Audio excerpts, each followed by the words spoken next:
Hey everybody, Stephen Ho here with the Mister Sauga real estate team, and here is your weekly market update. We're keeping track of all the numbers of what's going on since the beginning of the year. The green lines here are all new listings, the blue lines are what's sold, and the yellow line is the 7-day rolling average of percentage of listings sold. Now you can see during the lockdown, which was mid-March, the brakes were slammed and the market pretty much came to a grinding halt. But since then, the trend is coming back. You can see that the new listings and solds are reaching back to the same amount of activity as it was before COVID. Percentage of listings sold is what's interesting, and it's found a balance here between 40 and 60%, which is telling us it's around the 2 months of inventory. Now, 2 months of inventory is considered a seller's market still.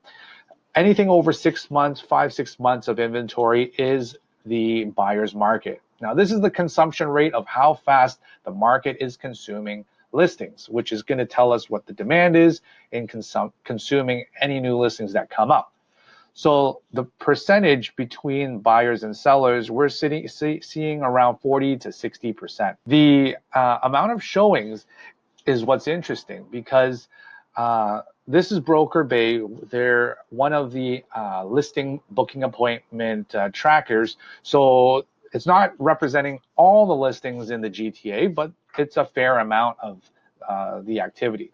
And what we can see since the lockdown is this beautiful line of activity just picking up week over week, just going up.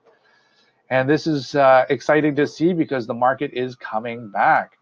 We can also see this is new listings to solds in the last 30 days, and we can see that the activity is picking up for listings and the solds is following along slowly. These are some interesting numbers, and I just wanted to share with you guys because there's going to be a lot of confusion going forward with different information and news outlets talking about the real estate market. Everyone's got a hot take. I just wanted to bring you the numbers to show you so that you can know what's actually happening, because numbers can be read differently and interpreted or analyzed differently. So I'll let you guys decide with the information.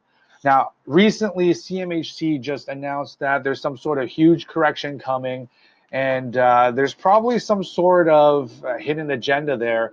But what the numbers are actually saying is that out of all the mortgages that are out there, 15% requested for a deferral in their mortgage payments, which is, I think, a fair amount of mortgages. So that's a little concerning. But at the same time, how many of those really needed to defer their mortgages? Or did a lot of people defer it just in case? Because a lot of people didn't know what was going on during this pandemic, what's going to happen. But it's always better to play it safe than sorry for some people. I wasn't a big fan of the mortgage deferral, but some people took that. But out of the 15%, how many of them are going to be able to pay the mortgage? Because that's what CMHC is worried about at the end of the day, which is coming up around October. So that's the month that we should be watching to see how many people are coming off of the program and how many people are able to pay off or start paying their mortgages again at that time.